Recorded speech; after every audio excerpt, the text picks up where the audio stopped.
So how we understand Hebrew and Aramaic makes a difference for interpretation, whether we realize it or not. Just like how we understand any language is going to affect the texts that are written in that particular language. And that means that when it comes to our understanding of Hebrew and Aramaic, it has the potential to enhance our exegesis to help us better understand the text. In some cases, it also has the possibility to even correct misunderstandings that have been perpetuated for whatever reason.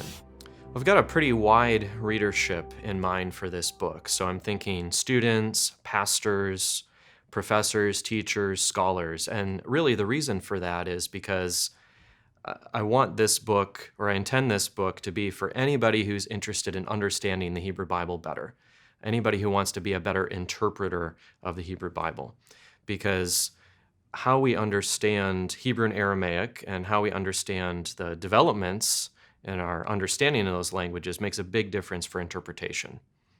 But beyond that, I intend this book to be for people who are ready to take their knowledge of Hebrew and Aramaic to the next level.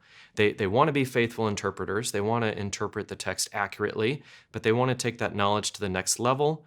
Also teachers who are wanting to be able to teach Hebrew, teach the Hebrew language better.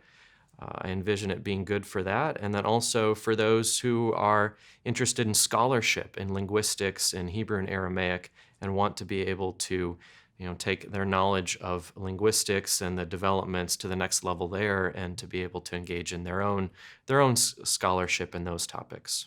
Advances will work really well for those who are in second-year Hebrew, so a textbook for second-year Hebrew students, particularly as a supplement. It'll also work really well for master's level classes in Hebrew, or even PhD level classes in Hebrew, because what it does is it gives a really solid framework of linguistic concepts that are necessary for understanding Hebrew and Aramaic, and then also gives a really good survey of the developments that have taken place in our understanding of those languages. And those are all issues that are going to pop up to one degree or another in second-year Hebrew and beyond. And so this book, Advances, would be a great textbook for that kind of a situation.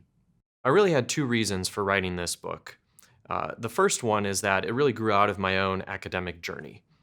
I did my doctoral studies in Hebrew Bible and Ancient Near Eastern Studies and looked a lot at the original context of the Bible, including the linguistic context. And so I discovered a lot as I was doing my own studies as far as the importance of thinking about how linguistics informs our understanding of the Hebrew Bible. And so a lot of the issues that I've thought about and discovered as I was in that process of my educational journey, they're going to be reflected in this book. But I don't just write this book for myself, I write it for others as well. I want others to be able to experience a similar kind of paradigm shift where they come to see that linguistics and linguistic theories and just the developments that have taken place in the study of Hebrew and Aramaic make a big difference for biblical interpretation. And so my hope is that readers of this book will see that, and will see that linguistics is important. In Advances in the Study of Biblical Hebrew and Aramaic, we cover a number of different topics.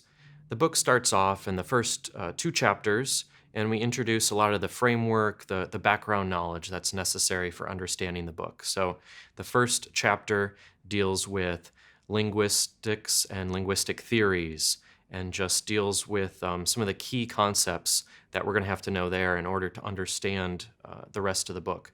The second chapter deals with developments in the study of Hebrew and Aramaic, really starting with the medieval period, which is when linguistic study of those languages starts, up to the modern period. And so I cover different trends in scholarship, key scholars that have written and contributed to the field, and that all provides a framework for understanding things as well that I discuss in the rest of the book.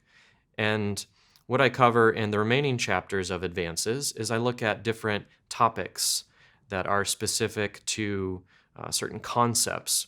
So the third chapter is on lexicography and lexicology, and it looks at the meaning of words in dictionaries and what are some of the advances that have taken place there. I also look at the verbal stems. So Things like the nifal, the pl, how has our understanding of those verbal stems changed over the years, and what kind of a difference does that make for interpretation? Then in advances, I take a look at tense, aspect, and mood, some concepts that have really become important for us in our understanding of the Hebrew verbal system, but also the Aramaic verbal system in recent years. I take a look at discourse analysis, which is something which has become also a very big deal. How do we look at the way that sentences and clauses work together in a text to contribute to its overall meaning? And what are some of the trends that have taken place there? And also, what are some of the resources, the really important resources in the field that might be helpful for us? I take a look at word order, which kind of flows out of this idea of discourse analysis.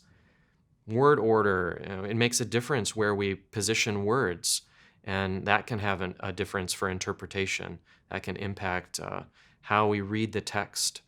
And so I take a look at that, and that's been a particularly controversial issue in recent years. I also take a look at what's called register and style and dialect and code switching. So how do we see different types of Hebrew and Aramaic reflected in the biblical text? Dialects, people in southern Israel as opposed to northern Israel, or even the nature of the characters. If they're from a foreign country, how is that reflected in their speech, in the language that they use? In the 9th chapter, I take a look at the dating of Biblical Hebrew and Aramaic texts. That's also a topic which has seen a lot of discussion in recent years. Can we actually pinpoint when these texts were written and when they originated? So I cover that. And then in the very last chapter, I take a look at the teaching and learning of Aramaic. What are some of the ways in which we've grown and our understanding of how to teach these languages? We've seen a lot of discussion here, and even just more broadly in the linguistics community, what's helpful for teaching languages and what's not. And so I talk about that and how that's impacted our understanding of teaching the biblical languages, and then also how we can try to help our students retain the languages as best as possible. People who read this book will be able to interpret the Bible better. And that's simply put because if we have a better understanding of Hebrew and Aramaic and how our understanding of those languages has changed, that's going to make us better interpreters of the Bible.